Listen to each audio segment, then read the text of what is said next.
Welcome to World of Tanks with MJ Duke, and today we are playing the IS3 with our platoon mates Wolst and its Mantra. They're both playing the Centurion ones, and they're going to the well, more or less standard position for their tanks. They have gun depression, so they're going now to a really good position. They also could go to the hill, but yeah, that's not what they're doing today. So that's why I chose to go to the left side of this map. And that's because there are not a lot of tanks on that side now, and because I have a really bad gun depression on this tank. Yeah, then it's a stupid idea to go in the middle or to the hill, so that's why I chose this position. The Centurion ones, our platoon mates, they are strong tanks. I mean, high DPM. They are mediums, so the alpha is not really high, but they have really good turret, so they can bounce quite a few shots on that position as well. Yeah, so we're just waiting here a bit because you never know if there's an E25 or something on the one line in the bushes somewhere, and you don't want to get spotted too soon because then you're just getting shot at, and then you die really soon. So we have to play careful and not do stupid things in the beginning. And actually don't do stupid things at all because we don't want to die too soon. So as we can see, there are quite some enemies in the middle already. But in my opinion, there are too much allies in the middle. We don't need that amount of tanks over there. And as you guys can see, the other flank on the hill, well, they're not really pushing. Yeah, there's now one guy pushing, but the rest is still behind. And yeah, I don't know what they're doing. I think they're drinking a cup of tea or something like that because, well, they're not moving at all.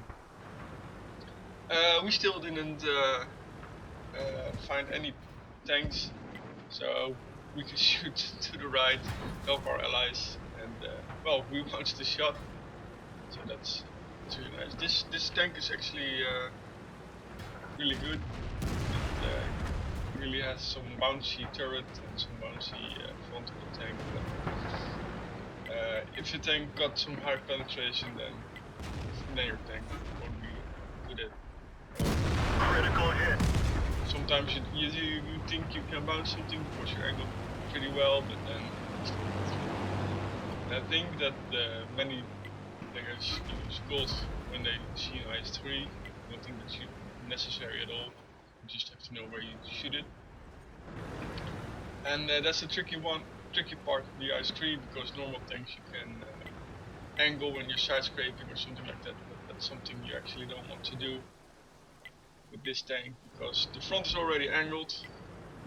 It has a nose, and yeah, if you angle it, then you just straighten up the nose, and then they can hit easy. Enemy armor is destroyed. So we got our first kill. He was camping on the ridge, like a lot of tank destroyers do nowadays.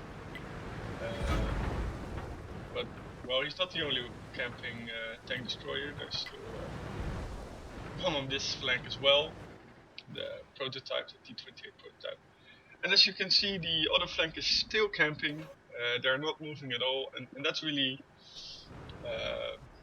not good. I mean, if you want to win this game, then they need to push as well, because from the hill on, they can actually provide cover for our mid team. So we really need them, and that's why its Matra is telling them again and again and again to move up. But it just doesn't seem that they're responsive in any way. The Yak Tiger just moved up. Actually, he went too far. But yeah, and we missed this crucial shot. I mean, if we shot it first, then the Yak Tiger might have lived longer. Critical hit. And now we bounce again. I mean, it's really, yeah. this gun, sometimes it just rubbish. I mean, One of our tracks is damaged. Enemy is hit. you know, ram this tank because it's a light tank, so you can just ram it and then shoot it for some extra damage, and then you have to shoot it once more. But this gun is really, yeah, trollish. Let's say, if you need it to hit or to penetrate, then it generally bounce. Sometimes you snapshot just because you're driving somewhere and you see a tank and you just turn the turret and you shoot and then it penetrates. It does 400 damage. And if you aim really long and you aim at a weak spot, then it just goes into the tracks. You haven't done anything. So the T-28 is still up there somewhere. We cannot spot him.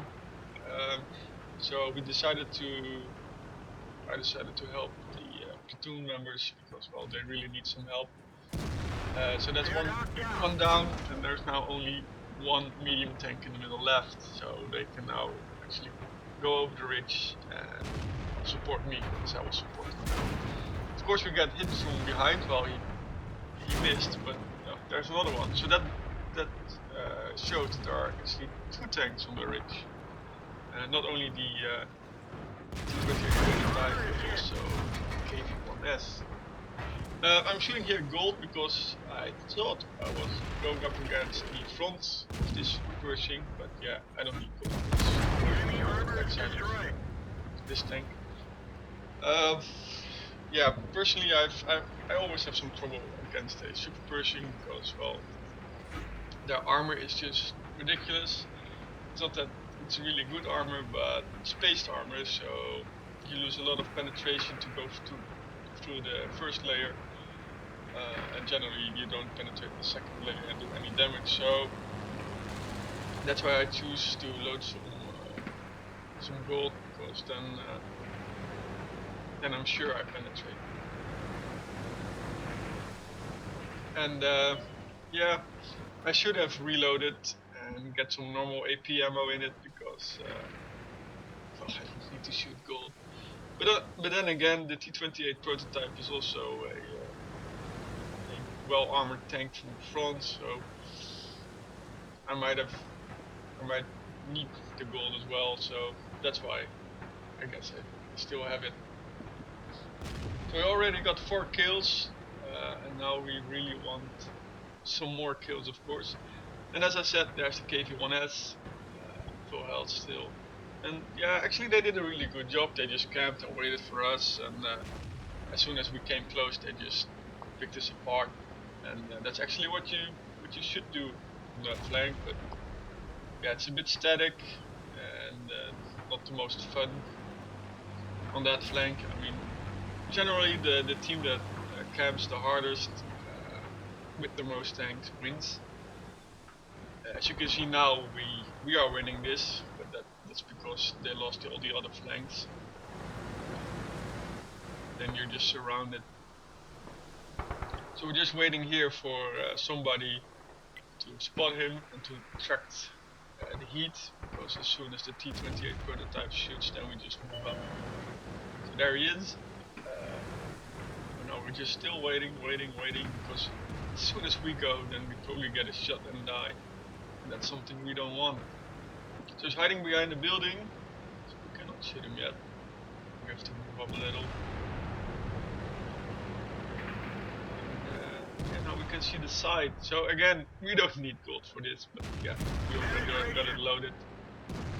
As you can see now, I'm loading AP. But I will never reload in time. I mean, the Centurion wants to reload faster. And we won. So 4 kills and 2k damage done. Really nice. And let's see some post-game stats. So we got a Steelwall medal and not even 1000 XP, and we ended 3rd overall, and that's because our platoon members just were in a good position. So thank you guys for watching. Please leave a like and subscribe if you haven't done so. Goodbye.